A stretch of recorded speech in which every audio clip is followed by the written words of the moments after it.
जिनको वरदान हो, गदा जिनकी शान हो, बजरंगी जिसकी पहचान हो, संकट मोचन वो हनुमान हो। Hanuman the real hero. आज की कहानी हनुमान जी की अपार शक्ति और बल की गाथा तो है ही, साथ में ही उनकी प्रगाढ़ राम भक्ति को भी दर्शाती है। कहानी शुरू करने से पहले चैनल को सब्सक्राइब कर लें और बेल आइकन को ज़रूर से प्रेस करें। और अगर आप कोई पुरानी कहानी देखना चाहते हैं तो नीचे सभी लिंक दिए हुए हैं, आप उनसे कोई भी कहानी देख सकते हैं। आज की कहानी है हनुमान और बाली का युद्ध। चलिए शुरू करते हैं।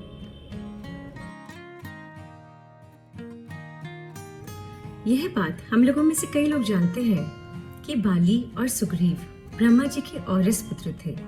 औरस जिसका अर्थ होता है वरदान से पाए हुए। उस पर भी बाली पर ब्रह्मा जी की विशेष कृपा थी। बाली को ब्रह्मा जी से वरदान मिला हुआ था कि कोई भी उससे युद्ध करने उसके सामने आएगा तो उसकी आधी शक्ति बाली के शरीर में चली जाएगी, जिसकी वजह से बाली हमेशा अजेय रहेगा। बाली को अपने बल पर बहुत घमंड था और उसका यह घमंड तब और भी बढ़ गया जब उसने तीनों लोगों पर करीब विजय पाए हुए रावण को हराया। इसी घमंड में चूर एक दिन बाली किसी जंगल को नष्ट कर रहा था, हरे भरे पेड़ों को रौंद रहा था, वहां के सरोवरों को दूषित कर रहा था और ललकार रहा था, है कोई संसार में ऐसा जो बाली से युद्ध कर सके, जो बाली को हरा सके। संयोगवश उसी वन में हनुमान जी राम नाम का जप कर रहे थे। उनके जप में विघ्न पड़ता है, इसलिए वह उसके सामने जाते हैं और बाली से कहते हैं, हे वीर बाली, हे ब्रह्मवंश, तुम इस तरह क्यों ललकार रहे हो? तुम ये अच्छे से जानते हो कि तुम्हें युद्ध में कोई नहीं हरा सकता, फिर इस ललकार का क्या अर्थ है? और अगर फिर भी तुम्हें अपने बल पर इतना घमंड है तो तुम राम नाम का जप क्यों नहीं करते? उससे तुम्हें बिल्कुल भी घमंड नहीं आएगा। लेकिन जो इंसान घमंड में चूर होता है उसे अच्छी बात भी अच्छी नहीं लगती। बाली को भी नहीं लगी। उसने कहा, हे तुच्छ वानर, यह राम कौन है? मैंने तो यह नाम पहले कभी नहीं सुना। हनुमान जी ने कहा, प्रभु श्री राम को नहीं जानते तुम? वे तीनों लोगों के स्वामी है। बाली ने कहा, तीनों लोगों के स्वामी है और इतने बलशाली है तो उनसे बोलो ना कि मुझसे युद्ध करें। अब हनुमान जी को तो यह बात कतई अच्छी नहीं लगती। उन्होंने क्रोधपूर्वक कहा, वो तुमसे क्या युद्ध करेंगे? तुम पहले उनके तुच्छ सेवक से तो युद्ध करके दिखाओ। बाली तो यही चाहता था कि हनुमान जी उससे युद्ध करें।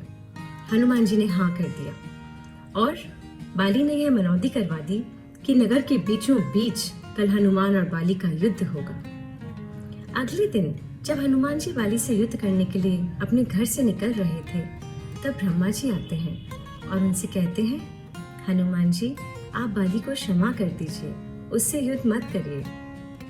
हनुमान जी ने उन्हें प्रणाम किया और बहुत आदर पूर्वक कहा कि मैं बाली से युद्ध नहीं करता अगर वह मुझे कुछ कहता, लेकिन उसने मेरे आराध्य श्री राम के लिए कहा है, मैं उसे क्षमा नहीं कर सकता, मुझे युद्ध करना ही होगा। इस पर ब्रह्मा जी ने कहा, ठीक है, लेकिन आप मेरी एक बात मानिए, आप अपने बल का सिर्फ 10वां भाग लेकर ही युद्ध करने जाएं। बाकी का सारा बल प्रभु श्री राम के चरणों में समर्पित कर दीजिए और युद्ध से आकर चाहे आप फिर से धारण कर लीजिए।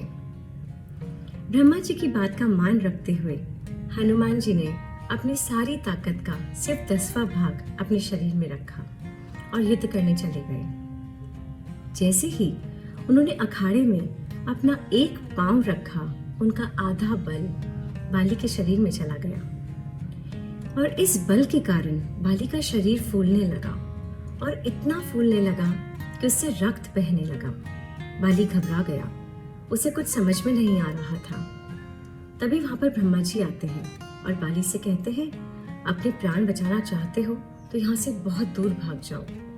बाली उस समय कुछ नहीं सोचता और यूं की यूं भाग जाता है और भागते भागते जब वह थक कर गिर जाता है तब फिर से ब्रह्मा जी उसके पास आते हैं। तब बाली उनसे पूछता है कि यह सब क्या था?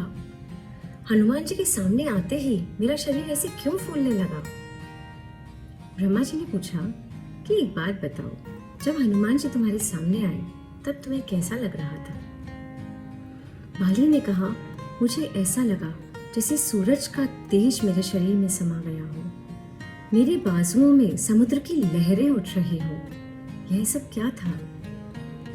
ब्रह्मा जी ने कहा कि यह तो सिर्फ हनुमान अपना आधा 10वां भाग बल का लेकर आया था। तुम सोचो कि अगर वह अपना पूरा बल लेकर तुम्हारे सामने आता तो तुम्हारा क्या होता? तुम्हारा पूरा शरीर वहीं फट जाता। बाली ने यह सुनकर उनसे पूछा कि अगर हनुमान इतने बलशाली हैं तो उनका यह बल कहाँ उपयोग में आएगा? ब्रह्मा जी ने उन्हें बताया कि हनुमान जी का इतना बल कभी भी कहीं भी काम नहीं आएगा, कहीं उपयोग में नहीं आएगा, क्योंकि उनकी बल का 10वां भाग भी यह सृष्टि सहन नहीं कर सकती। बाली यह सुन पसीने पसीने हो गया। उसने वहीं से हनुमान जी को दंडवत प्रणाम किया और वह भी हनुमान और राम भक्त बन गया। उसने सोचा कि हनुमान जो इतने बलशाली हैं, उस पर भी वे राम नाम का जप करते हैं, और मैं जो उनके बल के सामने बाल जैसा भी नहीं हूँ, मैं घमंड में चोर हूँ। वह भी राम भक्ति में लीन हो गए और अंत में प्रभु श्री राम के हाथों ही उन्होंने मोक्ष प्राप्त किया। इस कहानी से हमें यह तो सीख मिलती ही है कि हमें घमंड नहीं करना चाहिए, बल्कि यह भी मैसेज मिलता है कि कोई भी शक्ति, कोई भी ताकत दूसरों को नीचा दिखाने के लिए नहीं, बल्कि दूसरों को सही राह दिखाने के लिए होनी चाहिए। वैसे भी सच ही तो है, जिस पेड़ पर जितने ज्यादा फल लदे हों, वह पेड़ उतना ही झुका हुआ रहता है, और जिस व्यक्ति में जितने ज्यादा गुण हों, वो उतना ही विनम्र, उतना ही पोलाइट होता है। आखिर में इन शब्दों के साथ आपसे विदा चाहूंगी कि कदर किरदार की होती है, कदर किरदार की होती है, वरना कद में तो साया भी इंसान से बड़ा होता है। कैसी लगी आज की कहानी मुझे जरूर से बताइएगा। वापस जल्द मिलूंगी एक नई कहानी, एक नई सोच के साथ। तब तक के लिए take care, bye and thank you.